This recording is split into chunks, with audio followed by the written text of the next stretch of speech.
Une autre économie, bénéfique à tous les humains et aux vivants dont ils font partie, plutôt que dirigée vers le seul profit financier, est possible.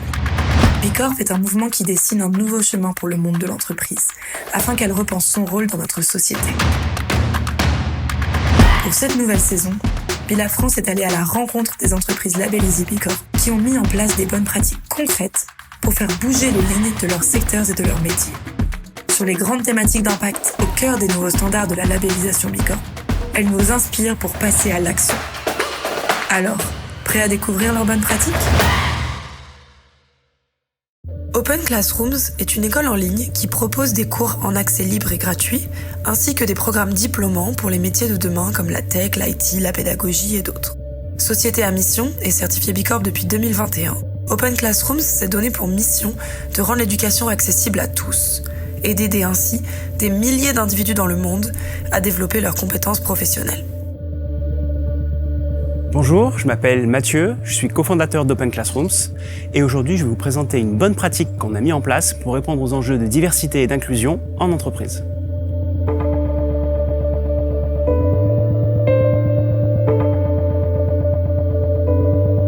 On est une école en ligne et on aide les gens à trouver leur nouveau métier en apprenant avec des cours en ligne et des certifications diplômantes, aussi bien en français qu'en anglais, dans le domaine de la tech, du design, des RH, du marketing, etc. On a 300 000 personnes qui viennent se former chaque mois sur Open Classrooms. La plupart d'entre elles, en fait, fait des cours en ligne gratuits et une partie d'entre elles suit des formations diplômantes avec l'accompagnement d'un mentor.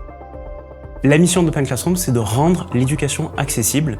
Et pour ça, on veut toucher des personnes qui n'ont d'habitude pas accès à l'éducation, à la formation. Donc ça nous oblige en fait à penser en termes de diversité et inclusion. Quels sont les publics qui ont le moins accès à ce type de formation et comment on va aller les chercher? Ça fait partie de nos objectifs en tant que société à mission. Et d'ailleurs, on le mesure, on le traque. 79% de nos étudiants font partie des populations qui ont le moins accès à la formation, notamment demandeurs d'emploi, les réfugiés, les personnes avec des handicaps, ceux qui sont issus des quartiers prioritaires de la ville, etc.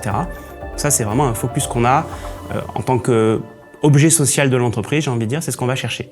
Et après, obligatoirement, on est obligé d'aller voir en interne notre équipe et de s'assurer aussi qu'on est cohérent en interne vis-à-vis des critères de diversité et inclusion chez Open Classrooms.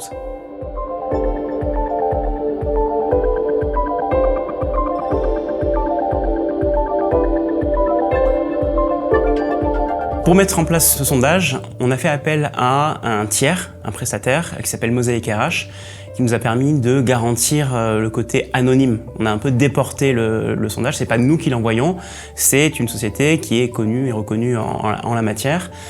Et on a fait beaucoup de pédagogie aussi en amont auprès des équipes parce que c'était pas forcément évident d'aller poser des questions qui ne se posent pas apparemment en France, comme quelle est votre orientation sexuelle ou votre origine ethnique, etc. C'est des choses qui sont particulièrement tabous, mais ce n'est pas interdit à condition de bien le faire. C'est-à-dire, il faut que les sondages soient envoyés de façon optionnelle et complètement anonymisés.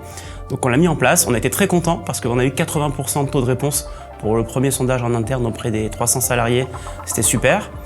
Et on a choisi de partager de façon transparente ces résultats qui ont été repris notamment par des journaux comme Les Échos. Et on vient toujours nous demander, mais vous aviez bien le droit de le faire, etc. Et je réponds toujours la même chose, à savoir oui, si c'est optionnel et bien anonyme.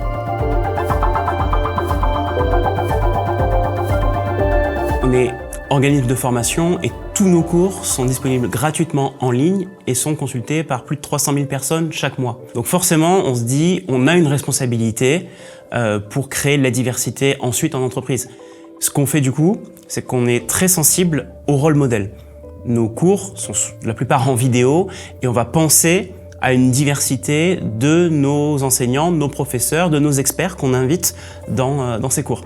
Donc on se dit, c'est important que les gens puissent se reconnaître tous auprès de ces différents professeurs. C'est pas toujours évident, donc on va chercher les experts, parce que parfois ces gens-là sont effectivement en minorité au sein des entreprises, mais en allant chercher ces minorités et en les rendant visibles, on se dit que derrière on va attirer ces étudiants qui ensuite vont aller en entreprise.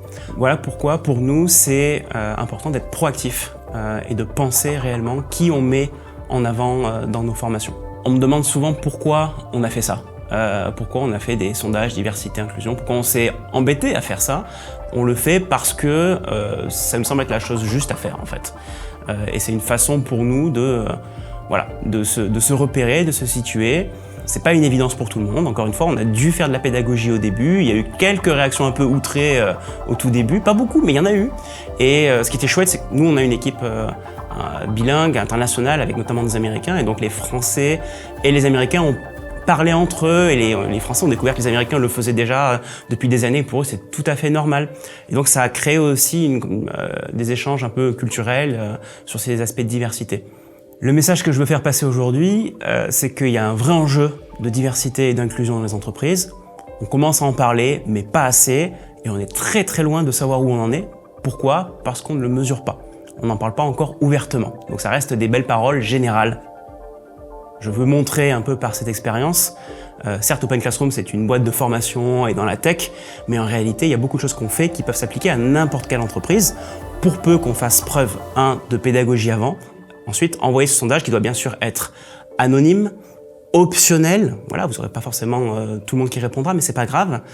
Et qui vous donnera des informations sur où vous en êtes. Vous pourrez traquer aussi donc l'évolution de cette diversité et sur d'autres dimensions que juste la parité homme-femme. Parité homme-femme, c'est très bien, mais il y a beaucoup d'autres dimensions.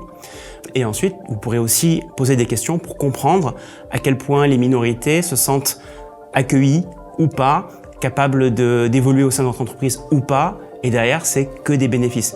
C'est des bénéfices pour ces personnes, déjà pour commencer, pour l'évolution de carrière des talents qui, eux, se sentent un petit peu parfois mutés, et on ne sent pas forcément qu'ils ont la possibilité de parler, mais aussi vis-à-vis de tout votre écosystème, de vos clients, de vos partenaires, vous allez aussi inspirer, et ça, c'est juste bénéfique au sens large pour la société.